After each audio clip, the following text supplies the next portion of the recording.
నాస్తికుల్ని సైతం ఆధ్యాత్మిక వైపు నడిపించారు. వేర్వేరు దేశాల్లో వేరువేరు ప్రాంతాల్లో ప్రజలను సైతం మనోదర్శనంతో ప్రభావితం చేశారు.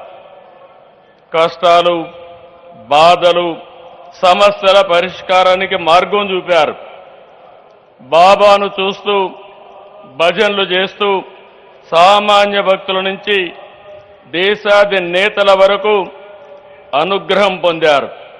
దేశ విదేశాల నుంచి వచ్చిన ఆయన భక్తులు వందల కోట్లు విరాళాలుగా ఇచ్చారు.